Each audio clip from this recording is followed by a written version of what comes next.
여러분 반갑습니다. 우리 데살로니가 전후서 두 번째 강의 한번 시작해 보도록 하겠습니다. 자, 먼저 데살로니가 전서를 통해서 본 바울의 초기 메시지.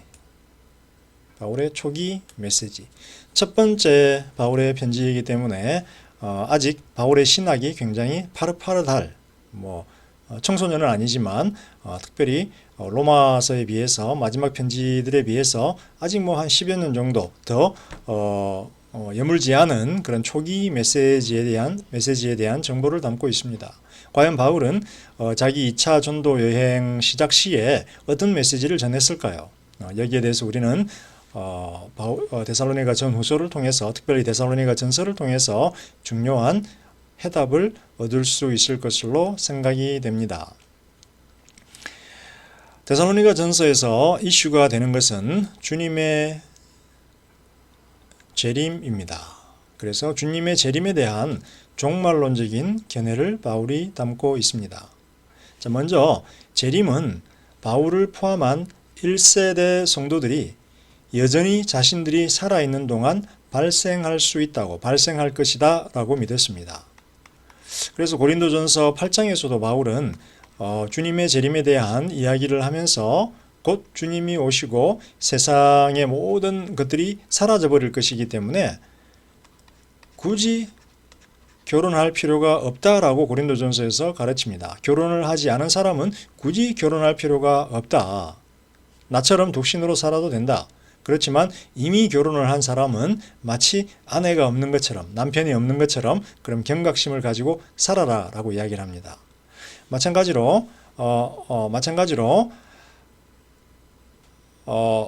데살로니가 전서 1장 9절에서 10절에서도 바울은 주님의 재림에 대한 이야기를 꺼내고 있습니다. 아들의 재림에 대한 이야기를 꺼내고 있고, 이 아들의 재림이 자신을 포함한 1세대 성도들이 여전히 살아있는 동안 곧 발생할 것으로 그렇게 기대를 하고 있습니다. 여러분들이 사도행전을 기억을 한다면, 사도행전 1장을 기억을 한다면 1장 9절 이하에 보면 재미있는 대화 내용이 나오죠. 예수님이 제자들과 대화한 다음에 예루살렘에서 성령을 기다려라 라고 이야기한 다음에 하늘로 승천하십니다. 예수님이 그 앞에서, 자신들의 눈앞에서 승천하니까, 하늘로 올라가니까 제자들은 깜짝 놀랐지요. 계속 쳐다봤죠. 그죠? 무슨 일이야? 그때 천사 2명이 나타납니다. 천사들이 나타나서 너희가 왜 하늘을 쳐다보고 있느냐? 주님이 너희가 본 모습 그대로, 올라가신 그대로 곧 내려오실 것이다. 다시 이 땅에 내려오실 것이다 라고 이야기를 합니다. 그래서 제자들은 주님의 재림이 항상 긴급하게 언제든지 올 수 있다라는 그런 긴급한 의식을 가지게 되었습니다. 예수님의 복음서의 가르침에도 보게 되면 예수님이 항상 내가 다시 올 때에 도적처럼 올 것이다 라고 이야기를 하곤 했습니다. 특별히 이제 열처녀의 비유 같은 경우 신랑이 나가서 어디 일을 보고 들어올 텐데 등잔에 기름을 준비하고 있으면 신랑을 맞이하고 상급을 받을 것이고, 그렇지 못한 여자들은 쫓김을 당할 것이다. 주님의 가르침을 보게 되면 자신의 재림이 굉장히 임박했고 긴급하고 항상 제자들이 깨어 있어야 하는 그런 가르침을 전달을 했습니다. 따라서 주님의 12제자들, 그리고 처음 제자들, 그리고 1세대 성도들은 주님의 재림이 자신들이 살아있는 동안 언제든지 발생할 수 있다라고 하는 긴박한 종말론적 견해를 가지고 있었습니다. 죽은 자들로부터 부활한 하나님의 아들이 어디로부터 올까요? 하늘로부터 옵니다. 그래서 이것을, 하늘로부터 오는 아들을 그들은 기다리고 있었습니다. 주님의 재림에 대한 전통은 다니엘의 인자 전통에 의존하고 있는데요. 다니엘의 인자 전통, 특별히 다니엘서 7장 13절, 14절을 보게 되면 하늘로부터 사람의 아들의 모양을 가진 분, 사람의 모양을 가진 분이니까 사람의 아들이 아니죠. 사람의 모양을 가진 분은 하늘로부터는 하나님의 아들이고 종말론적인 심판관인데, 하나님의 아들이고 하나님이신데, 하나님과 같은 영적인 존재인데, 인간이 하나님의 형상을 따라 창조되었기 때문에 그 신적인 존재의 외모를 보니까 인간하고 유사하더라. 그래서 인간의 아들, 사람의 아들처럼 보이는 분 이렇게 되는 거죠. 그래서 다니엘의 인자 전통은 예수님의 인성이 아니라 종말론적 심판관에 대한 전통이다. 다가오는 진노는 뭘까요? 다가오는 진노는 예수님이 재림할 때 임할 종말론적 심판을 의미합니다. 자, 이때 어떻게 된다? 성도들은 구원을 받을 것이다 라는 거죠. 그래서 걱정할 필요가 없다. 자, 이런 바울의 가르침을 접했습니다. 그리고 데살로니가인들은 바울의 가르침을 믿었지요. 바울의 가르침을 믿고 회심을 했습니다. 다시 말하면 데살로니가인들도 바울과 1세대 성도들이 소유했던 예수님의 재림에 대한 긴박한 어떤 그런 임재의식, 긴박한 임재의식을 함께 공유했다라는 것입니다.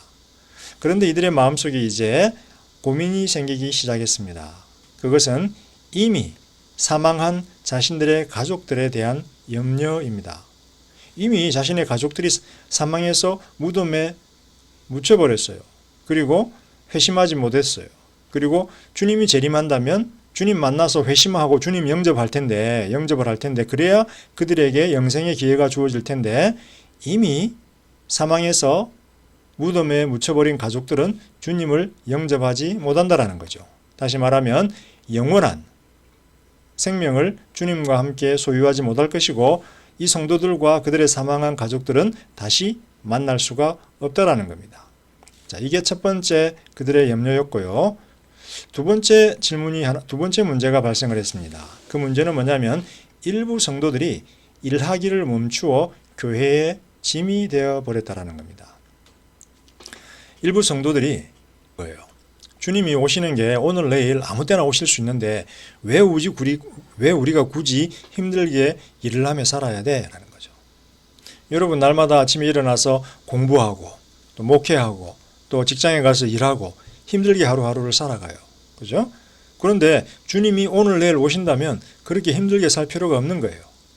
여러분들이 기말고사를 준비하고 중간고사 페이퍼를 쓰고 시험을 준비하고 있어요. 주님이 내일 당장 온다 그러면 시험을 준비할 필요가 없겠죠. 고통스러운 시험을 준비할 필요도 없고 여러분이 수고할 필요도 없겠죠. 그래서 데살로니가의 일부 성도들은 바울의 가르침을 접하고 주님이 곧 다시 오신다라고 하는 가르침을 접하고 일하기를 멈추어 버린 거예요. 그리고는 세상에서 격리된 채 교회로 들어와서 살게 된 거예요. 날마다 예배하고 기도만 하는 거예요. 그러면 어떻게 돼요? 이 사람들을 먹여 살려야 되잖아요.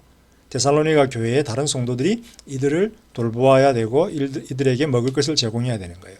그래서 이 성도들이 교회의 짐이 되어 버렸다라는 거예요. 자, 여기에 대해서 바울이 대답을 하지요.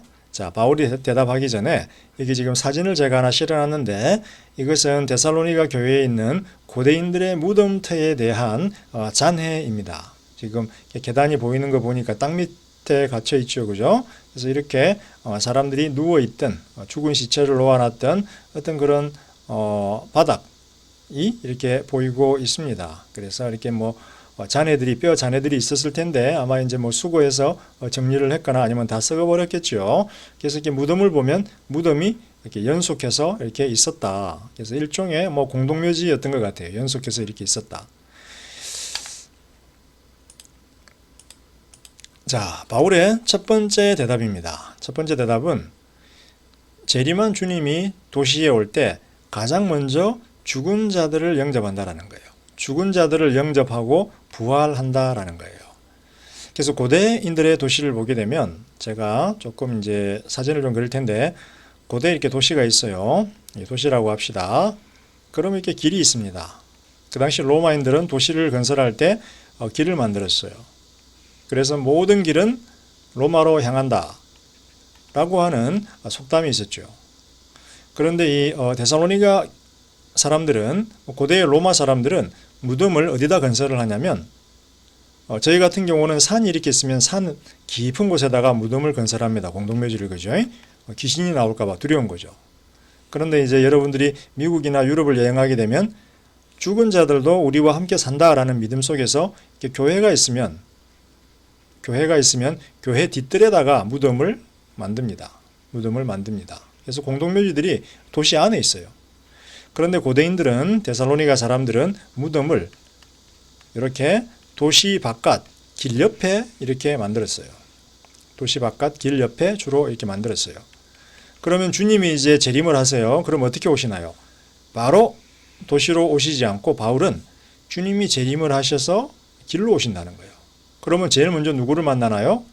1번 죽은 자들을 먼저 만나세요. 그래서 이 사람들이 어떻게 된다? 죽은 자들을 영접하고 주님이 이들을 부활시킨다. 그리고 나서 죽은 자들과 주님이 도시로 들어와서 산 자들을 만나는 거예요. 그리고 나서 어떻게 한다? 하늘로 휴거한다라는 거예요. 그래서 바울은 죽은 가족들에 대해서 고민하지 말라는 거예요.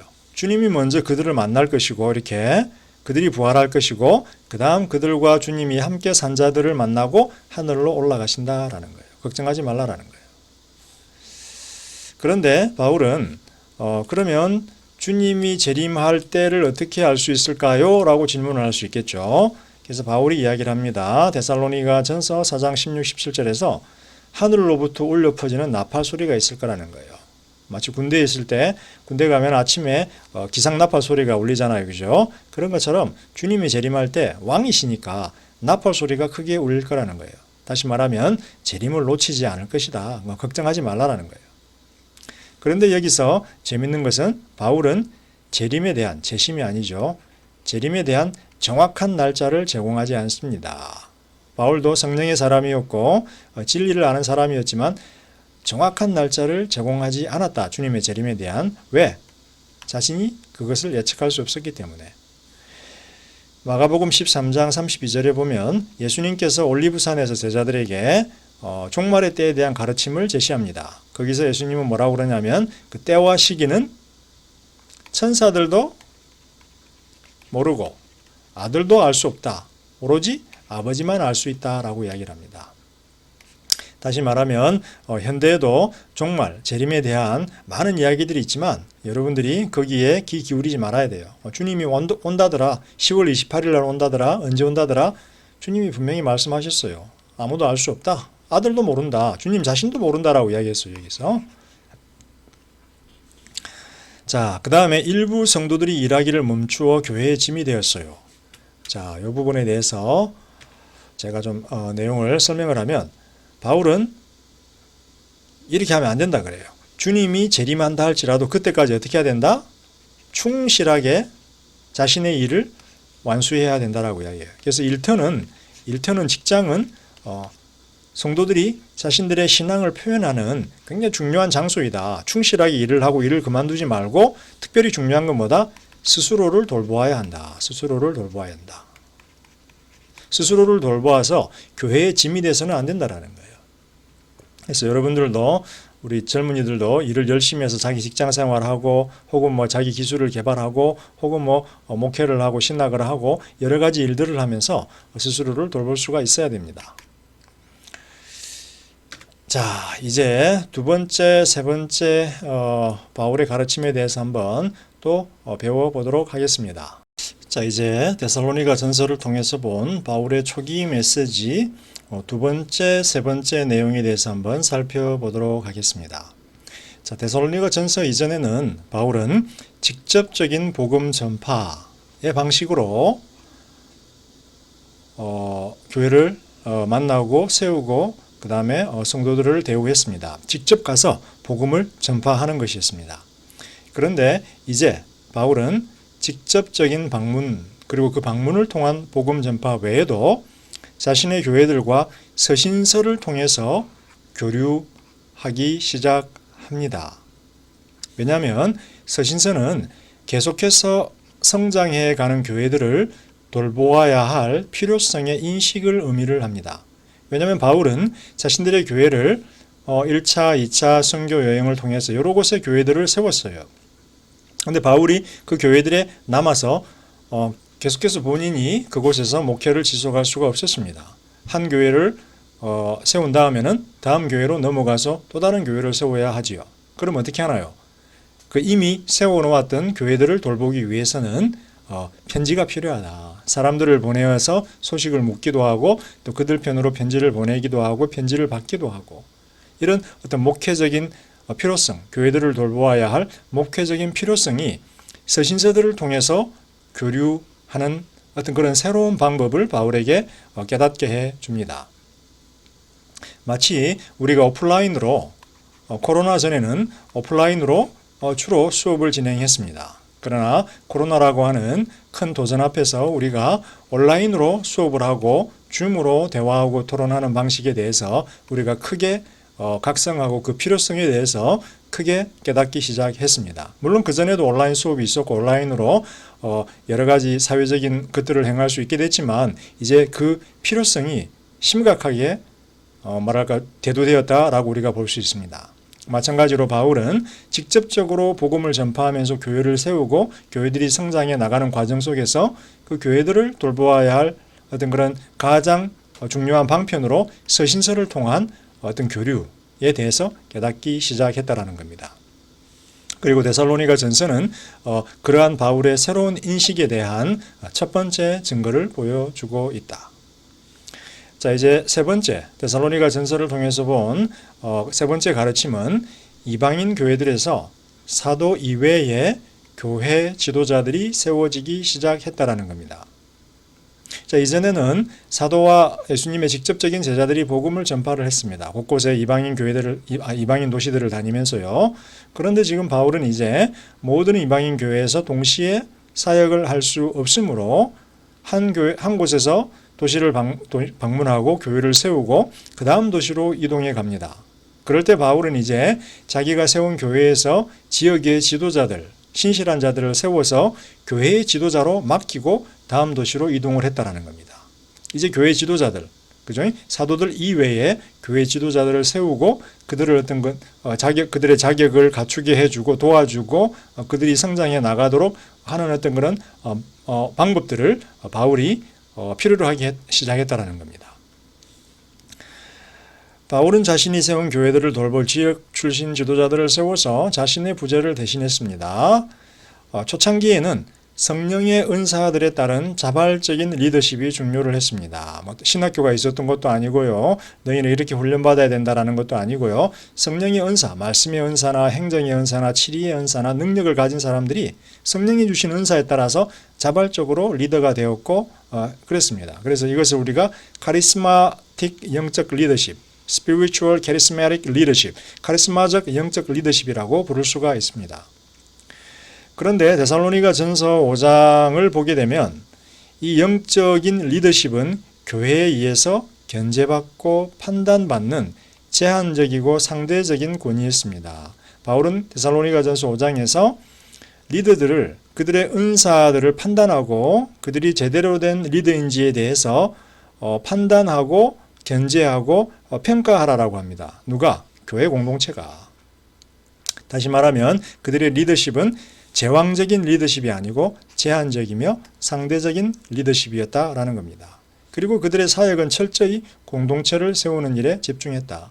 따라서 교회 공동체는 그들의 리더가 성령의 은사들을 물론 가져야 되겠지요. 리더로서의 자질이 있어야 됩니다. 그리고 그 은사들에 대해서 판단해야 합니다. 그리고 세 번째는 이 리더들이 철저하게 교회 공동체를 세우는 일에 집중하는지 아니면 자기의 개인적인 이익을 취하는지에 대해서 판단할 것을 바울은 요청합니다. 교회 공동체가 해야 된다는 겁니다. 여기 보면 리더십이 두 개가 보이죠. 하나는 양들을 끌고 가는 목자의 모습, 앞서서 가는 섬김과 헌신의 목자의 모습. 이분은 마이크 대고 막 외치는 거죠. 이렇게 하라 저렇게 해라. 다들 벌벌벌 떱니다. 그죠? 여러분은 어떤 무리에 속하고 싶어요?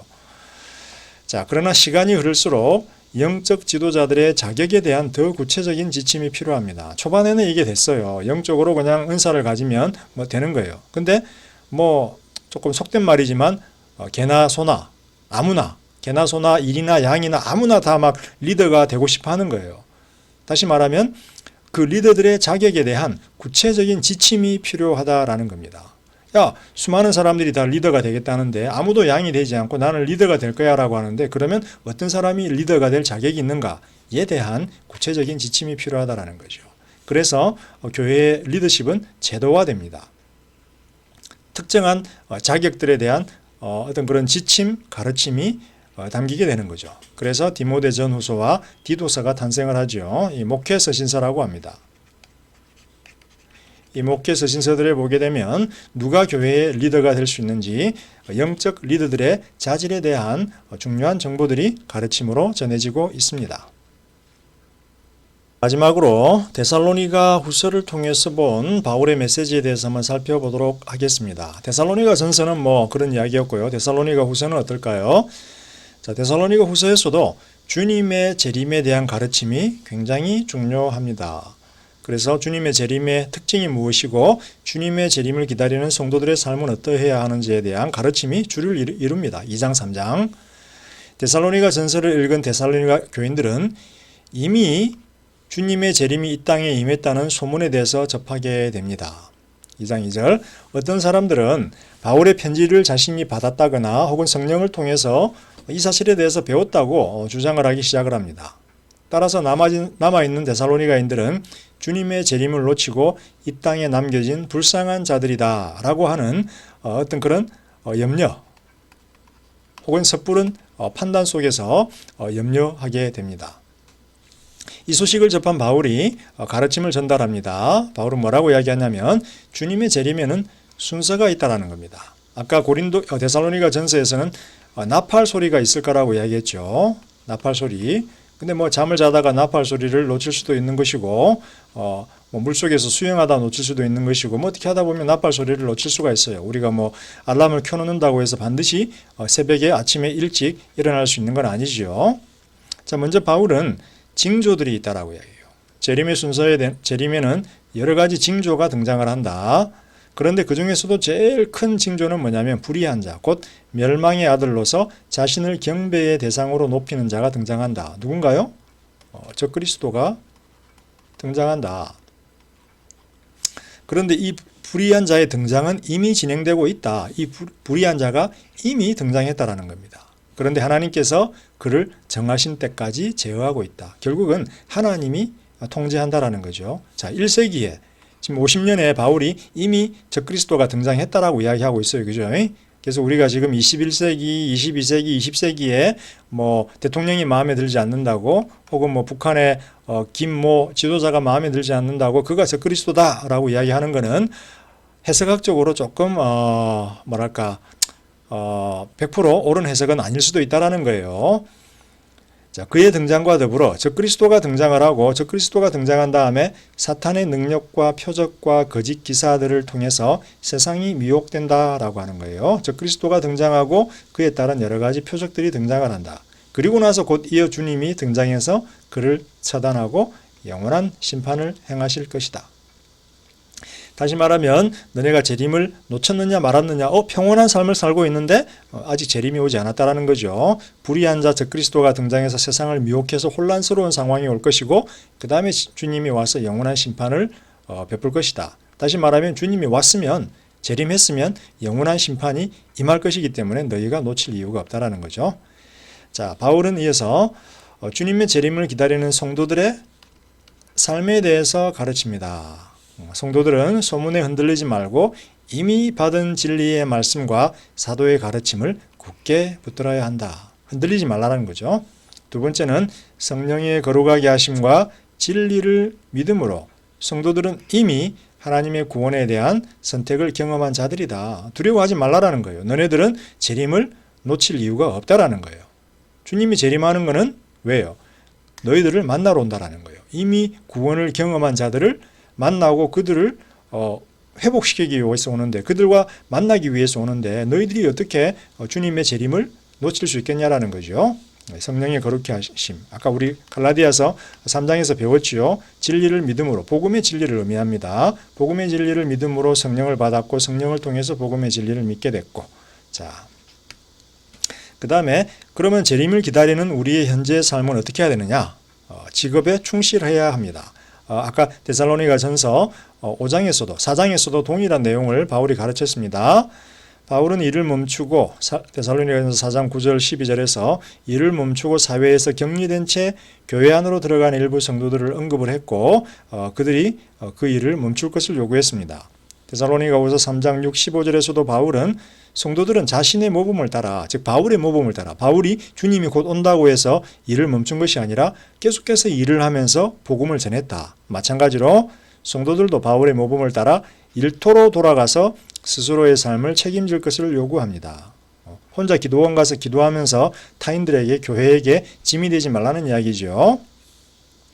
바울은 또 덧붙입니다. 만약 그들이 이 권면을 거절하면 그들의 교제에서 축출할 것을 명령합니다. 그러나 원수를 대하듯이 축출하지 말고 사랑하는 형제들을 대하듯이 징계하고 권면하라고 합니다. 그죠? 잘못된 신학적인 견해를 가졌다라고 해서 그들을 마귀로 부르면 안 된다. 그들을 원수 취급하면 안 된다. 대신 사랑하는 형제들로 징계하고 권면해야 한다. 때로는 축출, 공동체에서 축출하고 징계해야 되지만 그래도 그들이 사랑하는 형제들임을 잊지 말라라고 합니다. 자, 여러분 이렇게 해서 우리가 또 데살로니가 전후서 내용을 살펴보았습니다. 여러분 즐거운 시간 되셨기를 바라고요. 다음 강의에서 저희는 빌립보서에 대해서 한번 살펴보도록 하겠습니다. 빌립보서는 바울이 쓴 최초의 옥중 편지가 되겠습니다. 감사합니다.